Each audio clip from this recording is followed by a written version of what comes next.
함께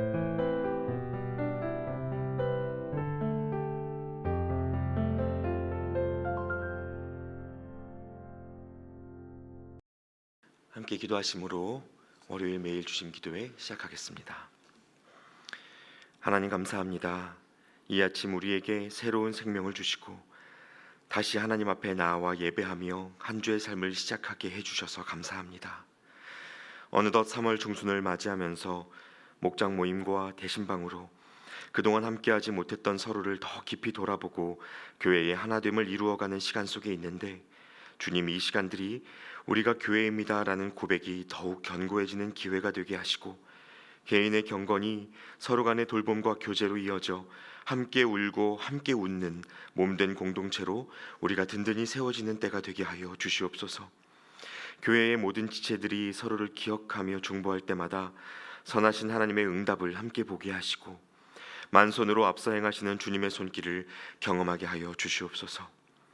특별히 하나님, 봄이 가까이 오는 중에도 여전히 우리 안에는 몸의 연약함과 질병으로 인하여 추운 겨울을 지내는 성도님들이 계십니다. 방광암으로 투병하시며 중환자실에서 회복을 기다리고 계시는 당신의 아들을 기억하여 주시고, 세포 하나하나까지도 만드시고 돌보시는 하나님의 은혜를 우리가 누리게 하여 주시옵소서. 또한 하나님, 이미 암세포가 많은 곳에 전이되고 점점 쇠약해지는 육체를 보며 하나님의 도우심을 구하는 형제와 그의 가족들이 있습니다. 간구 9기는 몸은 연약해져 가도 그 영은 하나님으로 말미암아 새 힘을 얻게 하시고 생명을 주관하시는 하나님만 의지하는 믿음을 더하여 주시옵소서. 주의 도우심을 기다리며 기도하는 이때가 함께 기도하는 모든 이들에게 하나님을 깊이 만나는 위로와 은혜의 때가 되게 하여 주시옵소서. 이제 하나님, 오늘 우리에게 주시는 말씀을 듣습니다. 사순절을 지내며 우리를 위해 이 땅에 오신 예수 그리스도의 행보를 묵상할 때 우리의 어두운 마음을 깨워 주님이 누구신지 더욱 분명히 알게 하시고 우리가 따라가야 할 복음의 길을 밝히 보게 하여 주시옵소서. 듣는 말씀이 우리의 귀와 머리를 채우는 것으로 끝나지 않게 하시고 낮은 곳을 향하여 좁은 길 걸어가시는 주님을 따라가는 제자로 우리 모두가 새로워지게 하여 주시옵소서. 예수 그리스도의 이름으로 기도하옵나이다. 아멘. 이제 오늘 우리에게 주시는 하나님의 말씀 함께 보겠습니다. 오늘 하나님의 말씀은 마가복음 10장 32절부터 45절까지의 말씀입니다. 마가복음 10장 32절부터 45절까지의 말씀을 저와 여러분이 한 절씩 교독하시고 마지막 구절은 합독하겠습니다. 예루살렘으로 올라가는 길에 예수께서 그들 앞에 서서 가시는데 그들이 놀라고 따르는 자들은 두려워하더라. 이에 다시 12제자를 데리시고 자기가 당할 일을 말씀하여 이르시되, 보라, 우리가 예루살렘에 올라가노니 인자가 대제사장들과 서기관들에게 넘겨지매 그들이 죽이기로 결의하고 이방인들에게 넘겨주겠고 그들은 능욕하며 침뱉으며 채찍질하고 죽일 것이나 그는 3일 만에 살아나리라 하시니라. 세베대의 아들 야고보와 요한이 주께 나와 여짜오되, 선생님이여, 무엇이든지 우리가 구하는 바를 우리에게 하여 주시기를 원하옵나이다. 이르시되, 너희에게 무엇을 하여 주기를 원하느냐? 여짜오되, 주의 영광 중에서 우리를 하나는 주의 우편에 하나는 좌편에 앉게 하여 주옵소서. 예수께서 이르시되, 너희는 너희가 구하는 것을 알지 못하는도다. 내가 마시는 잔을 너희가 마실 수 있으며 내가 받는 세례를 너희가 받을 수 있느냐? 그들이 말하되, 할 수 있나이다. 예수께서 이르시되, 너희는 내가 마시는 잔을 마시며 내가 받는 세례를 받으려니와 내 좌우편에 앉는 것은 내가 줄 것이 아니라 누구를 위하여 준비되었든지 그들이 얻을 것이니라. 10 제자들이 듣고 야고보와 요한에 대하여 화를 내거늘 예수께서 불러다가 이르시되, 이방인의 집권자들이 그들을 임의로 주관하고 그 고관들이 그들에게 권세를 부리는 줄을 너희가 알거니와 너희 중에는 그렇지 않을지니 너희 중에 누구든지 크고자 하는 자는 너희를 섬기는 자가 되고 너희 중에 누구든지 으뜸이 되고자 하는 자는 모든 사람의 종이 되어야 하리라. 인자가 온 것은 섬김을 받으려 함이 아니라 도리어 섬기려 하고 자기 목숨을 많은 사람의 대속물로 주려 함이니라. 아멘. 할렐루야. 여러분 평안히 주무셨죠? 어느덧 올해도 3월 중순으로 접어들고 저희가 사순절 넷째 주를 보내고 있는데요. 오늘도 마가복음 말씀을 묵상하면서 주님을 만나고 더욱 굳건한 믿음으로 서시는 하루가 되시기를 기도합니다. 여러분, 예수님 당시 유대인들에게는 메시아의 오심에 대한 많은 기대가 있었습니다. 이스라엘의 역사를 흔히 외세에 시달렸던 우리 민족의 역사에 빗대어서 설명하곤 하는데, 그들 역시 과거의 애굽, 블레셋, 아수르와 바벨론 같은 이 인접 국가들과의 끊임없는 분쟁과 탄압을 겪었고, 예수님 당시에도 어김없이 로마의 속국 신세였습니다. 그러다 보니 메시아를 기다리는 유대인들의 마음에는 자기 민족의 정치적 독립과 해방에 대한 강력한 소망을 갖고 있었습니다. 그런데 오늘 본문 속에서 예수님이 하시는 말씀은 그분을 따르는 제자들과 무리들의 마음을 꺾고 당황시키기에 충분한 말씀이었습니다. 어떤 말씀이었습니까? 33절과 34절 말씀을 보시면요, 보라, 우리가 예루살렘에 올라가노니 인자가 대제사장들과 서기관들에게 넘겨지매 그들이 죽이기로 결의하고 이방인들에게 넘겨주겠고 그들은 능욕하며 침뱉으며 채찍질하고 죽일 것이나 그는 3일 만에 살아나리라 하시니라. 이렇게 말씀하셨습니다. 믿어지지 않는 말씀이죠. 자기 죽음에 대해서 말씀하시는 것이 벌써 세 번째입니다. 이 34절 끝에 3일 만에 살아나리라 라는 말씀이 분명히 있지만 그 앞에 말들이 너무 강력해서 다시 살아난다는 말은 잘 들리지도 않고 이해도 되지 않습니다. 그런데 그 순간 정말 눈치 없는 두 제자가 등장합니다. 세베대의 두 아들 야고보와 요한이죠. 다른 복음서 본문인 마태복음으로 이 이야기를 읽으면요, 자기들이 직접 말하기가 어려웠는지 어머니를 모시고 와서 일종의 청탁을 시도합니다. 사실 지난주 본문 속에서도 십자가를 모르는 제자들이 그들 중 누가 큰지에 대해서 논쟁을 벌이는 장면을 보셨는데, 오늘도 야고보와 요한이 예수님께 무엇을 요구하는지 한번 보십시오. 37절 말씀입니다. 여짜오되 주의 영광 중에서 우리를 하나는 주의 우편에 하나는 좌편에 앉게 하여 주옵소서. 예수님이 예루살렘으로 들어가신다고 하니까 따르는 제자 입장에서 마음이 좀 들떴던 것 같습니다. 예루살렘은 지금으로 말하면 수도죠. 서울 같은 중심지입니다. 제가 지방에서 고등학교를 졸업하고 수능을 치른 뒤에 대학 신입생 OT를 위해서 서울에 올라올 때 친구들과 새마을호 기차를 탔는데 그 뿌듯한 심정과 설렘 같은 것이 지금도 생생합니다. 커다란 점퍼에 기르다만 상고 머리를 해가지고 당시의 제 모습은 어디에도 내보이기 부끄러운, 내세울 수 없는 그런 모양이었지만 그래도 이제 서울에 올라가면 뭔가 새로운 일을 해낼 수 있을 것 같은 마음이 있었습니다. 예수님의 유명세를 등에 업고 함께 예루살렘으로 상경하던 제자들의 마음이 아마도 비슷하지 않았을까 싶습니다.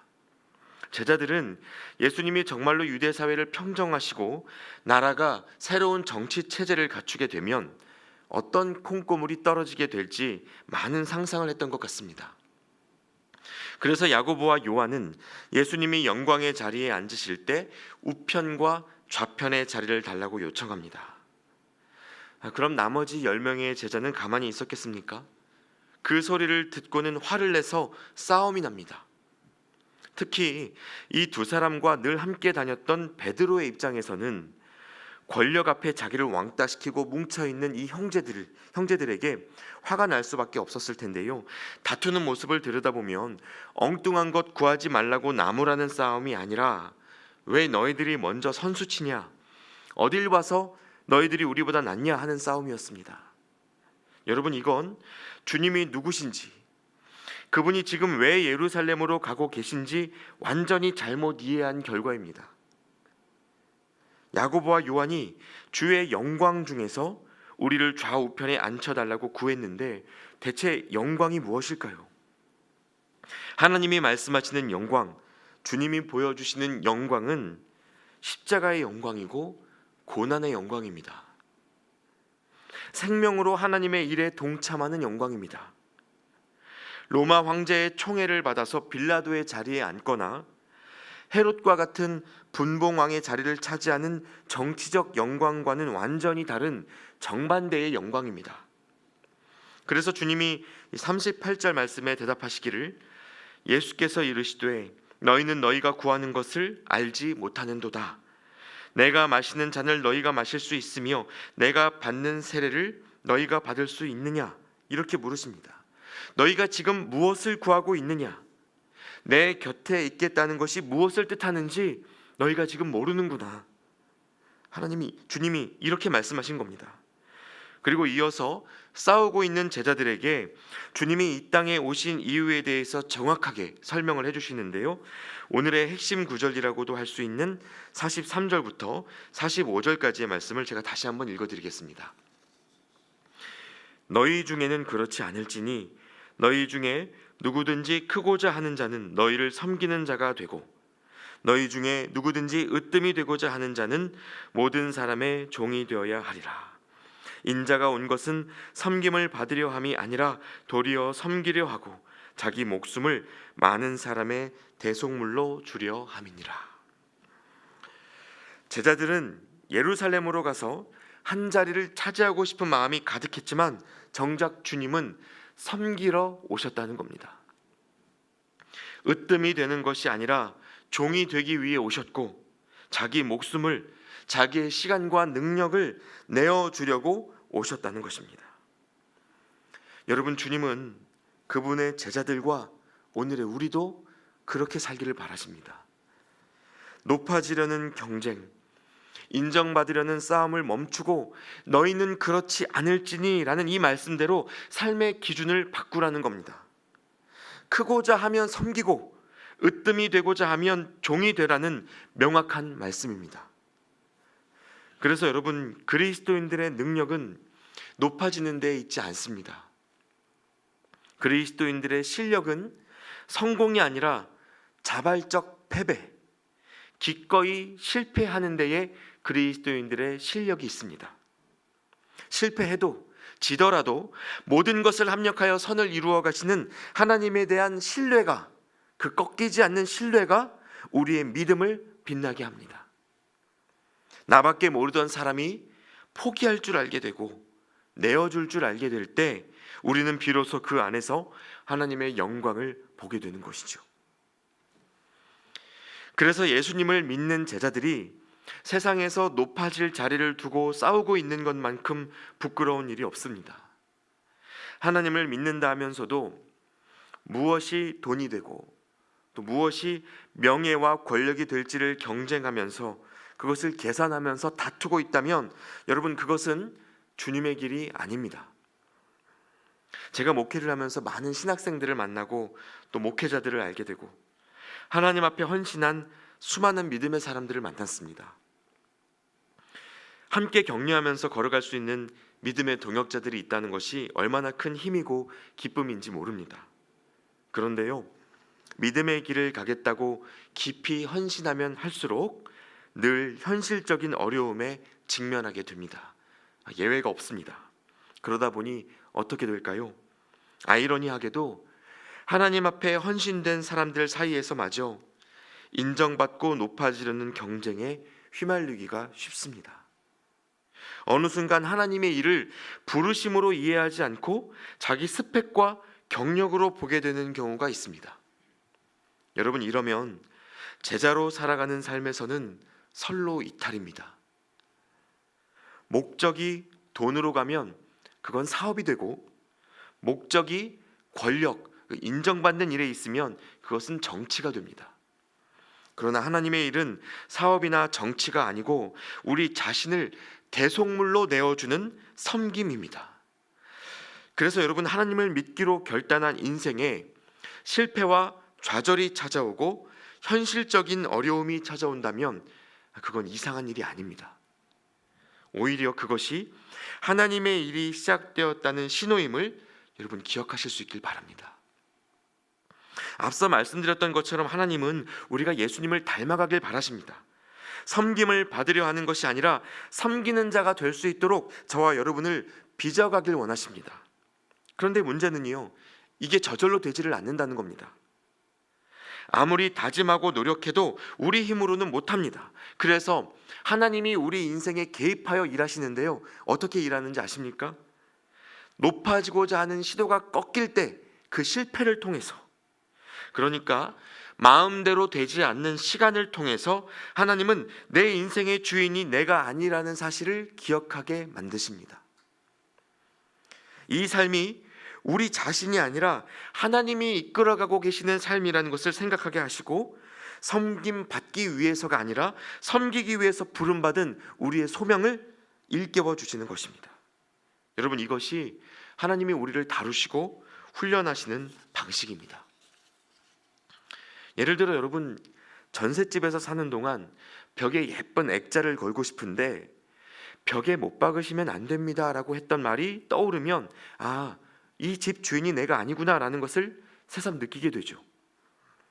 도서관에서 책을 빌려 읽다가 감동적인 구절을 발견해서 밑줄을 치려고 하면 책에 낙서하시면 안 됩니다 라는 이 도서관의 지침이 떠오르면서, 아, 이 책 주인이 내가 아니구나, 이것을 또 생각하게 됩니다. 그러니까 내 마음대로 하고 싶은 욕구가 벽에 부딪힐 때, 그 순간이 얼마나 중요한 때인지 모릅니다. 선악과를 바라볼 때마다 그거 먹지 말라고 하셨던 하나님을 기억하게 되는 것처럼, 우리는 사람의 뜻이 꺾일 때 비로소 하나님의 뜻을 보게 됩니다. 여러분, 이 원리를 기억하셔야 합니다. 오늘 본문 속에서 야고보와 요한은요, 자식들의 인생이 잘 풀리기를 바라는 어머니 살로메의 기대를 듬뿍 받고 있었습니다. 예수님이라는 스승을 만나서 그 아이들의 인생이 승승장구하기를 기대했을 거예요. 오늘날도 마찬가지죠. 많은 부모님들이 자녀들을 위해 기도할 때 요셉과 다니엘의 인생을 두고 기도합니다. 그들이 애굽과 바벨론에서 총리의 자리에 올라 영향력을 발휘했던 그 결과에 주목한 것이죠. 그런데 그 두 사람의 인생이 얼마나 험난했는지 모릅니다. 요셉만 잠시 떠올려 보더라도 마음대로 된 게 하나도 없습니다. 창세기 50장 20절에 가서야 형들은 나를 해하려 하였으나 하나님은 그것을 선으로 바꾸셨습니다 라고 요셉이 고백하게 되었지만, 그 전까지는 하나님이 왜 이렇게까지 하시나 싶을 정도로 십수년을 헤맸습니다. 그러므로 여러분, 영광이 있기 전에는 고난이 있어야 하고, 고난이 있기 전에 믿음이 있어야 합니다. 어느 누구도 이 중간 과정을 생략할 수 없다는 것이죠. 믿음으로 고난을 마주하고 또 고난으로 영광을 마주하는 이 과정을 여러분 이해하실 수 있어야 합니다. 이제 마지막으로 오늘 본문으로 다시 한번 돌아가 보겠습니다. 오늘 본문 40절에 보시면요, 세베대의 두 아들인 야고보와 요한이 예수님의 좌우편의 영광을 구할 때 예수님이 이렇게 대답하셨습니다. 내 좌우편에 앉는 것은 내가 줄 것이 아니라 누구를 위하여 준비되었든지 그들이 얻을 것이니라. 그런데 그 뒷이야기 속에서 누가 정말 예수님 양옆에 있게 되었는지 우리가 확인할 수 있는데요, 마가복음 15장 27절이 이렇게 기록합니다. 강도 둘을 예수와 함께 십자가에 못 박으니 하나는 그의 우편에 하나는 좌편에 있더라. 자, 예수님이 십자가에 못 박히실 때 그분의 좌편과 우편에 누가 있습니까? 강도들이 있습니다. 야고보와 요한이 아니라 죄를 짓고 같이 십자가에 못 박힌 두 사람이 있었습니다. 사회적으로 지탄받을 만한 사람들이고 그 순간에 가장 비참한 끝을 맞이한 사람들입니다. 그런데 참 놀라운 것이 그 둘 중 한 사람이 그 순간에 예수님을 알아보고 주님의 나라에서 함께 있게 해달라고 구했다는 점입니다. 여러분, 이것이 믿음입니다. 십자가를 피하거나 박차고 내려오는 능력이 아니라 그 위에 매달려 있는 예수님의 모습 속에서도, 죽어가고 계시는 모습 속에서도 그가 메시아이신 것을 알아보는 눈, 그 옆에서 똑같이 죽어가는 비참한 신세가 되어 있어도 여전히 하나님의 일이 이루어져 가고 있다는 것을 믿을 수 있는, 그것을 볼 수 있는 눈, 여러분, 이것이 믿음입니다. 오늘 하루 우리에게 이러한 믿음이 있으면 좋겠습니다. 우리의 소원대로 높은 자리에 올라서 떵떵대는 삶이 아니라 차마 피하지 못하고 풀리지 않는 어려움들 속에서도 하나님을 발견하실 수 있는 그 믿음의 눈이 열리기를 축복합니다. 히브리서 12장 2절에 이렇게 말씀하셨습니다. 믿음의 주요 또 온전하게 하시는 이인 예수를 바라보자. 그는 그 앞에 있는 기쁨을 위하여 십자가를 참으사 부끄러움을 개의치 아니하시더니 하나님 보좌 우편에 앉으셨느니라. 십자가를 참으사 부끄러움을 개의치 아니하시더니 하나님 보좌 우편에 앉으셨느니라. 여러분, 이 말씀을 기억하시고 주님이 우리에게 주시고자 하시는 진짜 영광이 무엇인지 깨달아 십자가를 지나 부활의 영광으로까지 주님과 그렇게 끝까지 함께 걸어가실 수 있기를 우리 주님의 이름으로 축원합니다. 함께 기도하겠습니다. 하나님, 우리 안에는 늘 높아지고자 하는 욕구가 있습니다. 남들보다 힘을 갖고 평화와 안전을 누리고픈 마음이 우리 안에 참 강력합니다. 그러나 하나님의 일은 섬김을 받는 자리가 아니라 섬기는 자리, 으뜸이 되는 자리가 아니라 종이 되는 자리 가운데서 이루어지는 것을 우리로 알게 하여 주시옵소서. 삶이 마음처럼 되지 않을 때마다 그 순간을 비관하지 않고 모든 것을 합력하여 선을 이루어 가시는 하나님을 신뢰할 수 있도록 도와주시옵소서. 우리를 사랑하시고 전능하신 하나님을 생각하며 안심하고 살아가게 하여 주시옵소서. 우리를 부르실 뿐만 아니라 십자가 너머의 영광으로 신실하게 이끌어 가시는 예수 그리스도의 이름으로 기도하옵나이다. 아멘. 계속해서 각자의 기도 제목으로 기도하시겠습니다.